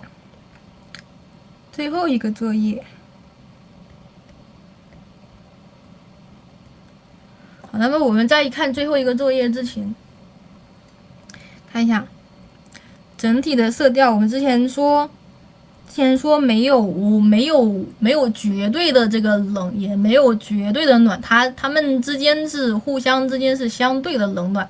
就比如说像这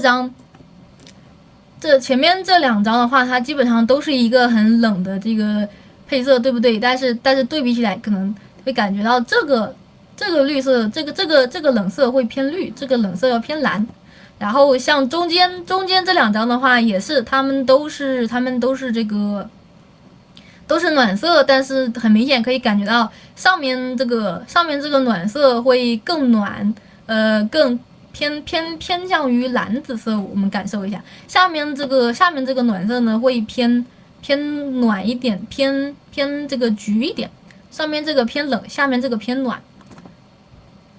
好，然后有的时候冷暖会有一个色相的之间的对比，比如说像这个在比较冷的一个环境里面，比较偏蓝绿色的一个环境里面，它拿了一个暖光，会发出暖光的这个火光的话，它有一个冷暖对比，它就不是绝对的它就不是像前面一样是绝对，也不是绝对就是很明显的一个冷或者是暖，而是一个冷暖之间互相对比比较差不多的势均力敌，对，势均力敌的感觉，对吧？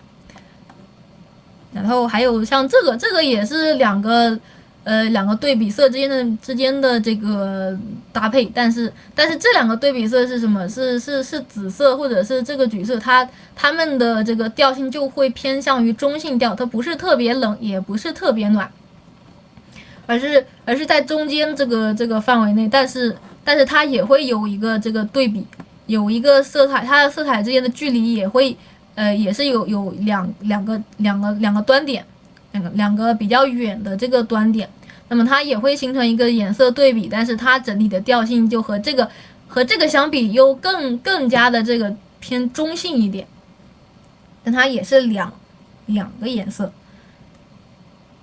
我们来归纳一下，想回忆一下第一节课的内容，像第一节课一样去归纳一下它们的这个色相，大概是这个样子。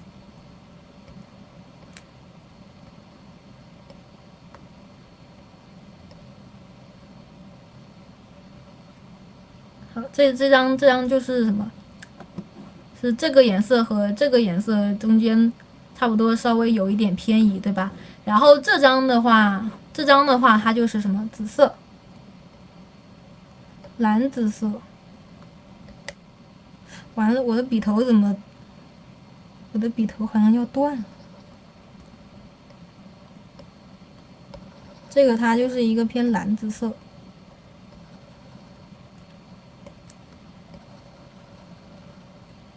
偏橘红色，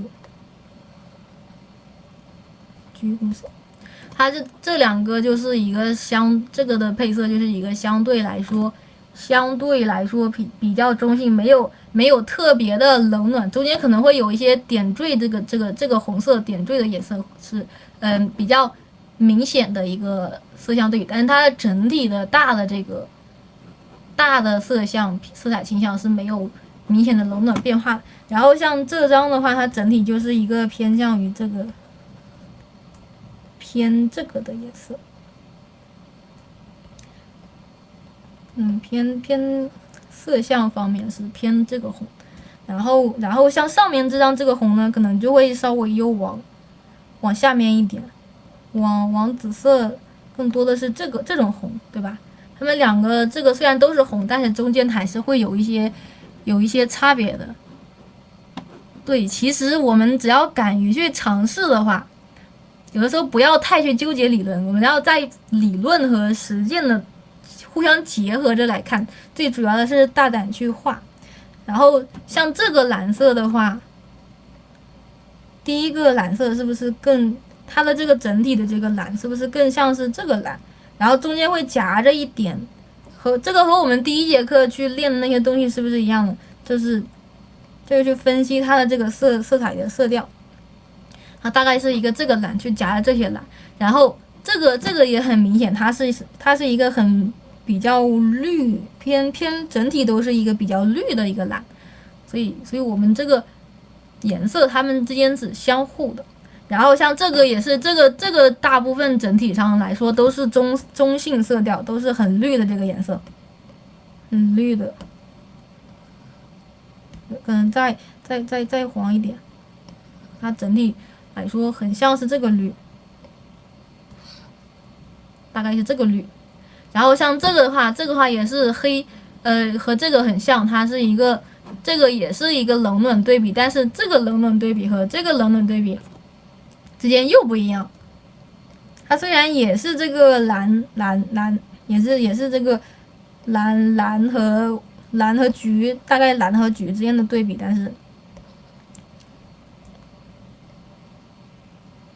但是它们之间还是有很多的区别的。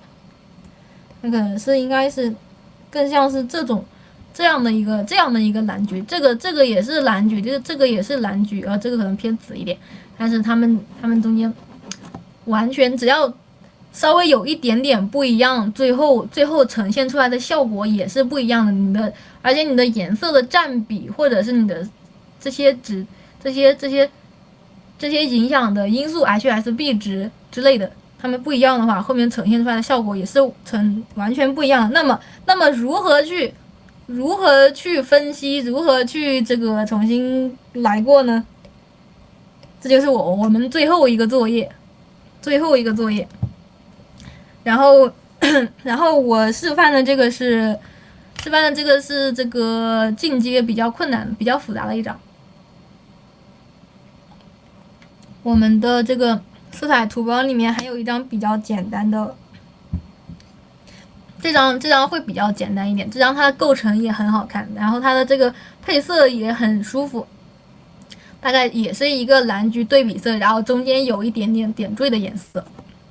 这张比较简单。然后我们来看一下这张刚才也给大家展示过，首先调性分析、色调分析，我们同学不要搞混了。我们的这个色调它分成两个部分，一个就是黑白关系，还有一个就是它的这个色相和纯度的这个颜色，好吧？然后我们第一个要做的是什么？去分析它的调性。这张图片的话，回忆一下刚才讲的明度9调，它应该是一个什么样的调性？它应该大概可能是一个中长调或者是中调之类的吧，大概估计在中长调和中调之间。那么我们首先先估计一下它的黑白的调性，然后把它的这个调性画在这里，我示范一下。这里。首先我们给大家的是一个这个是一个那个，哎，完了，我突然忘词了。PNG 它是透明底的，我们同学可以直接在上面新建一个剪辑模板，画的时候新建一个剪辑模板，然后把你的这个颜色直接涂在这个条里面就行了，不要涂的太大，涂的太大会把其他的也遮住。好，首先分析它的这个明度关系能看出来吗？看不出来的话，你可以稍微偷看一下。看一下它们的占比。首先它是一个感觉它的这个明度会稍微的，完了我的笔好像要坏掉了，巧他妈的。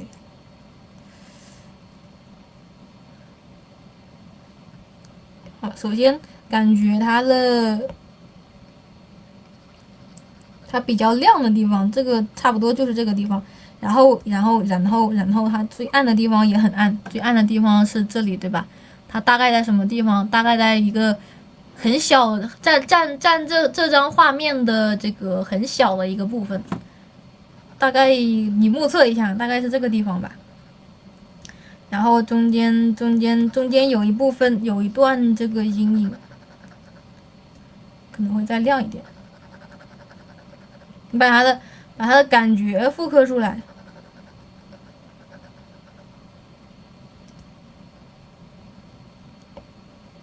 好，然后像这个伞的阴影部分的话，也是稍微的，这些阴影部分会比它这个阴影要稍微浅很多，对吧？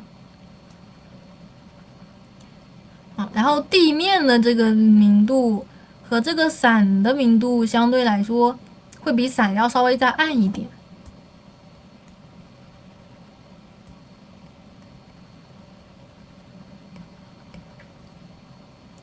它们的占比，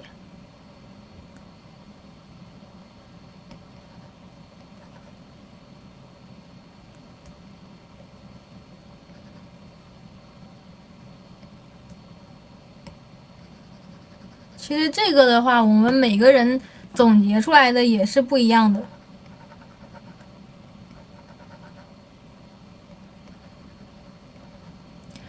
我们每个人的接收的信息，然后你再传递出来的信息也是也都是不一样的。我们这个也是一个很灵活的作业，它没有标准的答案，它还是一个看感觉的这个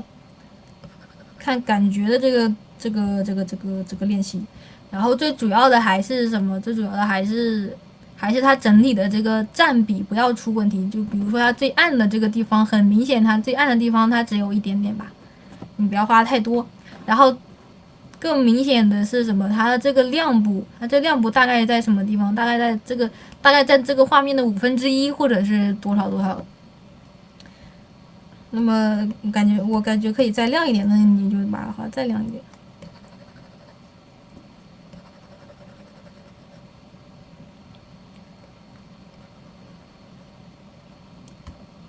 看一下，看一下黑白，检查一下，差不多，大概是这样。我粗略的估计一下。好，应该这个我们同学应该能看出来吧？它其实还是挺明显的，它的这个黑白关系，因为它是一个长，它的调性是很长，它是一个中长调。长调的话，它的黑白对比是很明显的，它还是很容易看出来的。好，大概把它的这个黑白关系分析出来。我们前面的这个作业不是练习过这个，我们的第2个作业不是已经让大家练习过是这个把这个黑白画面总结成黑白色块吗？然后注意一下，像这里这个太细的，就不用画的特别细。我们可以看到老师这个示范，这里其实它没有画的说太完全一模一样，只要你的这个颜色分布和这个构成的这个大形状是差不多就可以了。和我们上一节课的有一个作业也是很像，这个也要用到我们之前的知识点了，就是色彩构成，你不需要完全把它画的一模一样，你只要它的构成的大形状和正负形差不多就可以了，对吧？这样看的话，其实没有什么太大的差别。然后这张呢，其实是我们把它的这个同样的这个图片用黑白去归纳一下。然后这张我们最后一个作业呢，你不需要把它归纳成黑白，而是要把它的这个黑白的这个比例，哎呦天，好粗呀！占比例大概的去呈现出来。这个没有固定标准答案呢，不要太纠结，不要太那个，然后跟着你的感觉走就行。如果你感觉的出现错误的话也没关系，因为后面老师会改的吧。如果只要大胆画就行，出现错误老师帮你修改，出现问题老师可以帮你这个看出来的。然后在这个黑白的基础上，你再把它的颜色画进去，仍然是在这个里面很明显，它的这个最亮的这个地方是什么？是这个黄色，对吧？看就，这个又和第一节课要用的知识点是不是又是一样的？你要去选这个颜色。首先是什么？回忆一下我们前面的上周的这个知识。它首先色相差不多是一个橘红色偏暖的这个黄色，对吧？大概这个地方。然后它的明度、纯度和这个黄色的饱和度应该也很高。画进去。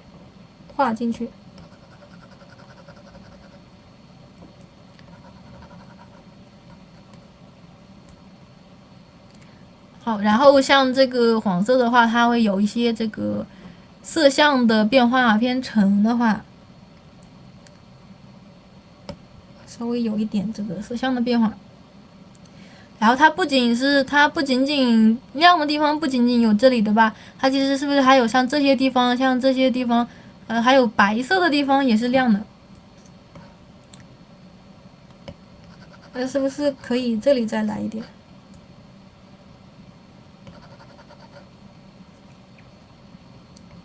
把正度条往后推一推吧。好，然后暗部的话，它是一个比较稍微再暗一点点的橙色，但是它还是一个偏暖的这个黄色。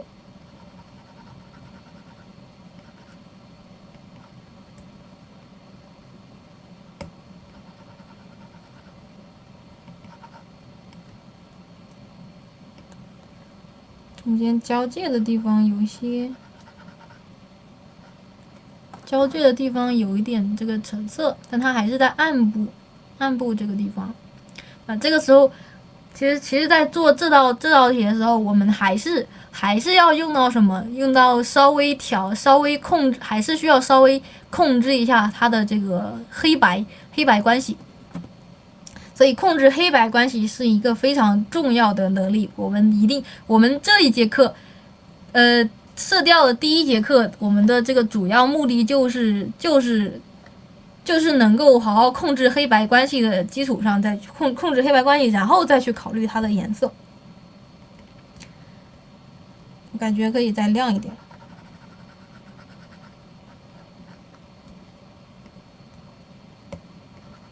中间夹了一点暖橘色。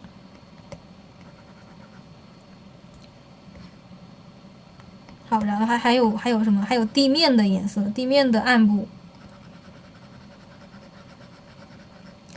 地面的暗部。然后像这些地方的话，就是稍微深一点的这个泥土的颜色，但是和这个地面的。这个是地面的这个黑白关系，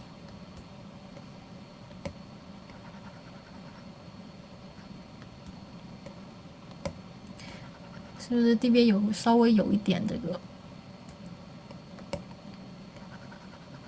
稍微有一点黑白的变化？好，然后暗部很深，越来越深。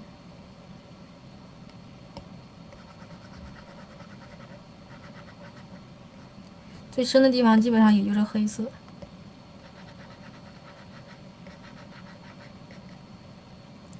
中间会夹着一点偏冷的这个颜色。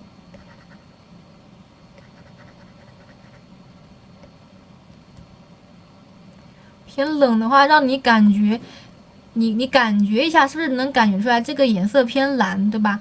那么这个颜色怎么去找呢？偏蓝。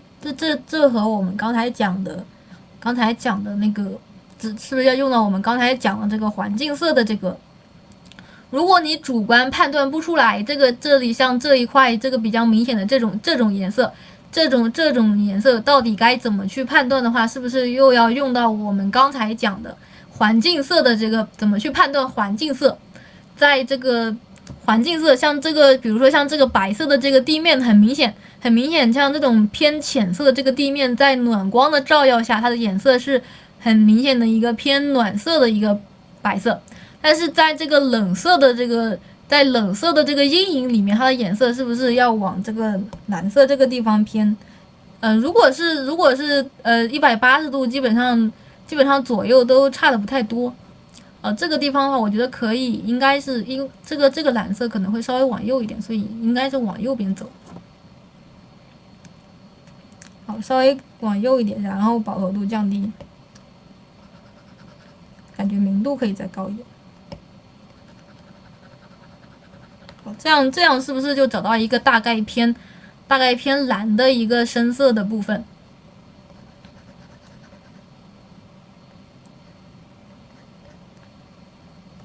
好，这个颜色就是我们要找的一些像这里的一些这样的颜色。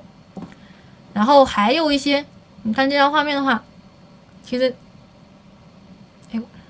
实还能感觉出来，它还是有一些星星点点的蓝色的感觉，对吧？嘴巴里怎么有头发呀？等一下，像这个颜色，像这里这些一些点缀的颜色。那么它大概是一个，还是和刚才的判断方法一样，还是刚才的方法，可以大胆一点。总之就是在这半条路线里面随便选一个颜色，然后饱和度降低，然后色相明度稍微修一修，太暗了，高一点。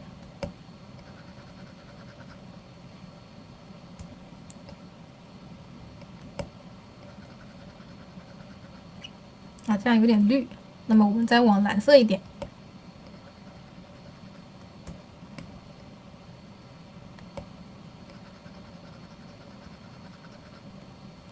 好像这里的这个蓝色还是偏绿，再往蓝一点。这样一点一点去试。好，这样的话感觉和这些夹角的地方差不多，但是可以再小一点，因为这个颜色很少，我们再挤一挤，再挤一挤。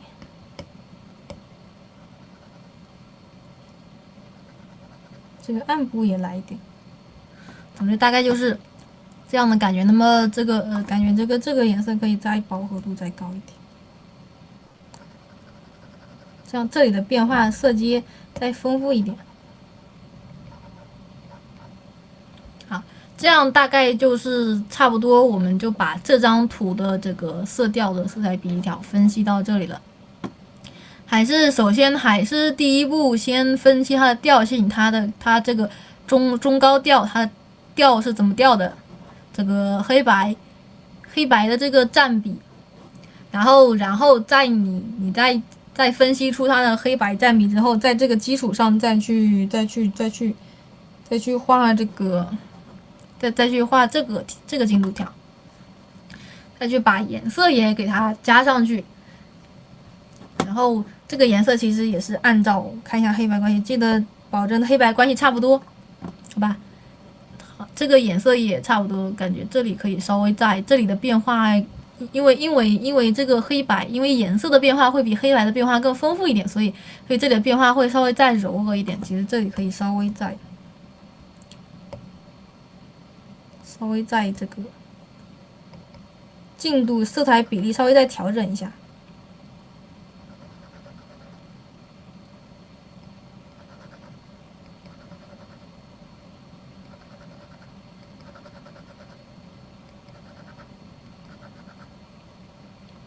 总之差不多大概就是这个样子。